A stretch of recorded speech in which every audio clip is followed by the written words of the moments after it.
ஈரானுடைய புரட்சிகர படை தளபதிகள் 5 பேர் குறித்து தகவல்கள் கொடுப்பவர்களுக்கு 10 மில்லியன் அமெரிக்க டாலர்கள் பரிசு வழங்கப்படும் என்று இன்றைக்கு அமெரிக்கா அறிவித்திருக்கிறது. ஈரானுடைய இந்த யுத்தத்தில் அமெரிக்காவினுடைய தூக்கத்தை கெடுத்த தளபதிகளாக இவர்கள் இருக்கிறார்கள்.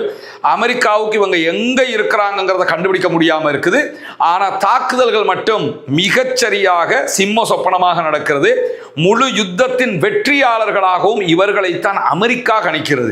இவங்க இல்லைன்னா யுத்தத்தை நம்ம ஜெயிச்சிருக்கலாம், இவங்களால தான் நம்ம தோத்திருக்கிறோம், இவங்க தான் ஈரானுடைய மூளையாக இருக்கிறார்கள் என்கிற காரணத்தினால்தான் இவர்கள் பற்றிய தகவல்களை தருகிறவர்களுக்கு 10 மில்லியன் அமெரிக்க டாலர்கள் பரிசு வழங்கப்படும் என்று அறிவிக்கப்பட்டிருக்கிறது. இந்த 5 தளபதிகளுடைய பெயர் பட்டியல் வெளியிடப்பட்டிருக்கிறது.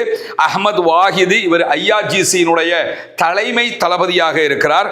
அலி அப்துல்லாஹி, இவர் IRGC-னுடைய ஊடக பிரிவாக செயல்படக்கூடிய ஹாத்தமல் அன்பியா படைப்பிரிவினுடைய மத்திய தலைமையகத்தின் தளபதியாக செயல்படுகிறார். மூன்றாவதாக சயீத் அகஜானி, இவர் IRGC-னுடைய வான்வெளி படையினுடைய ட்ரோன் பிரிவு தளபதியாக இருக்கிறார்.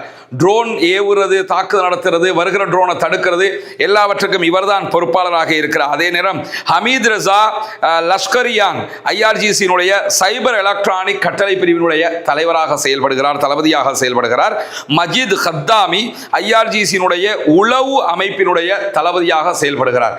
இந்த 5 பேரையும் இருக்கும் இடத்தையோ அல்லது இருக்கும் இடத்தை கண்டுபிடிப்பதற்குரிய தகவல்களையோ வழங்குகிறவர்களுக்குத்தான் இவ்வளவு பிரம்மாண்ட பரிசுகளை நாங்கள் தருவோம்னு அமெரிக்கா அறிவித்திருக்கிறது.